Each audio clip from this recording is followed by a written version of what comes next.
अटलजींनी आपल्याला सांगितलं होतं, अंधेरा छटेगा, सूरज निकलेगा, कमल खिलेगा, आणि ते सत्य करून दाखवलं.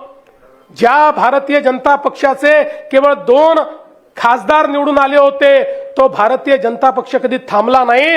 आणि त्यानंतर 1989 मध्ये 2 वर्ण 87 आणि त्यानंतर आपण त्या ठिकाणी 1996 मध्ये सत्तेमध्ये आलो. ही जी काही दृढता होती, ही जी काही विचारांची प्रतिबद्धता होती, मला असं वाटतं अटलजींना त्याबद्दल आपण ओळखलं पाहिजे.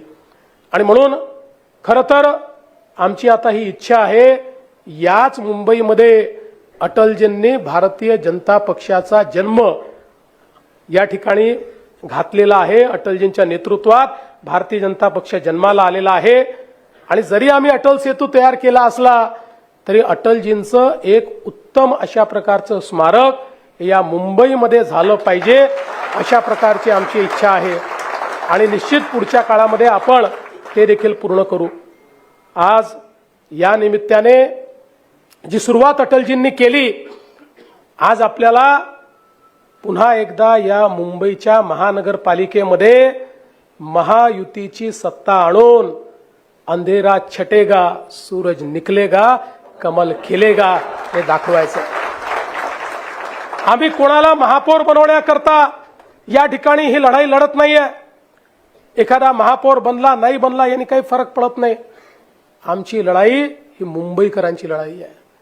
या मुंबईकरांना ज्या प्रकारे भ्रष्टाचाराच्या विळख्यामध्ये टाकून ज्यावेळेस मुंबईकर मरत होते, त्याही वेळी प्रेताच्या टाळूवरचं लोणी खाणारे कोण होते हे आम्हाला मुंबईकरांना सांगायचं आहे.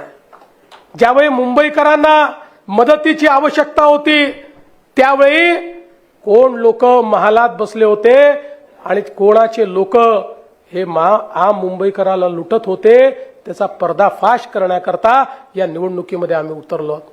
पारदर्शी प्रामाणिकतेतून मुंबईची महानगरपालिका चालली पाहिजे हा संकल्प घेऊन आम्ही या निवडणुकीमध्ये उतरलेलो आहोत. आणि या मुंबईमध्ये ज्या प्रकारे आज राष्ट्रवादी आमच्या ज्या शक्ती आहेत, या शक्तींच्या विरुद्ध ज्या प्रकारे जिहादी मानसिकता तयार होते आहे, ती मानसिकता ठेचण्याकरता या निवडणुकीमध्ये आम्ही उतरलेलो आहोत. आणि म्हणून आपल्या सर्वांना माझी विनंती आहे, आज तर अटलजींना आदरांजली आपण देतोच आहोत, पण खरी आदरांजली अटलजींना ही 16 जानेवारीला आपल्याला द्यायची आहे.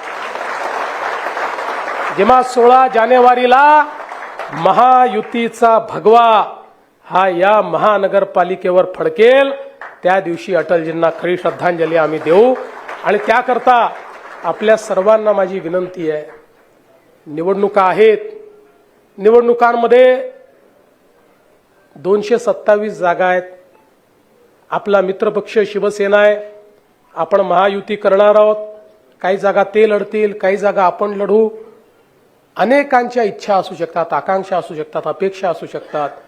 अनेक चांगले कार्यकर्ते आहेत, एकेका प्रभागामध्ये अनेक कार्यकर्ते आपल्याला वॉर्डामध्ये पाहायला मिळतात. पण शेवटी काही लोकांनाच आपण तिकीट देऊ शकणार आहे. पण आज हा संकल्प करण्याची आवश्यकता आहे की तिकीट मिळेल चाहे नाही मिळेल, आम्हाला अटलजींचं स्वप्न पूर्ण करण्याकरता मैदानात उतरायचं आहे. आम्ही या ठिकाणी केवळ सत्तेकरता नाही, मला काय मिळेल याकरता नाही, केवळ मी बनलो पाहिजे याकरता नाही. त्या असंख्य कार्यकर्त्यांनी ज्यांनी बलिदान केलं, ज्यांना जीवनामध्ये काहीच मिळालं नाही, आणि आजही असे असंख्य कार्यकर्ते आहेत की जे कुठल्याच अपेक्षेने काम करत नाही, जे हे जाणून आहेत की मला जीवनात काहीच मिळणार नाही, कुठलं पद मिळणार नाही, प्रतिष्ठा मिळणार नाही, तरी तो जो माझा बूथचा कार्यकर्ता आहे, जो पद प्रतिष्ठेबिना काम करतो, त्याच्याकडनं प्रेरणा घेऊन या निवडणुकीमध्ये आपल्याला उतरायचं आहे. आणि म्हणून माझी विनंती आहे, एक अशा प्रकारची लढाई आपण लढतो आहोत की जी मुंबई आणि मुंबईकरांचं भाग्य बदलणारी ठरणार आहे. आपण मुंबईचा चेहरा आणि मुंबईचं चित्र बदलवून दाखवलं आहे. मुंबईकरांचा आपल्यावर विश्वास आहे. या विश्वासाला पात्र होण्याकरता आणि हा विश्वास अधिक दृढतेनं वास्तविकतेत परिवर्तित करण्याकरता आपण मैदानात उतरलो आहोत.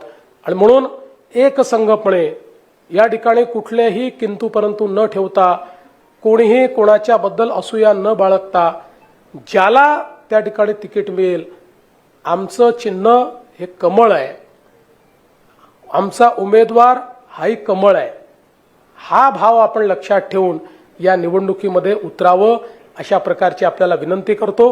पुन्हा एकदा श्रद्धेय अटलजींना त्या ठिकाणी खूप खूप आदरांजली अर्पित करतो आणि पुन्हा एकदा त्यांच्या विचारांवर चालण्याचा दृढ संकल्प घेऊन मी माझं बोलणं संपवतो। धन्यवाद। जय हिंद, जय महाराष्ट्र।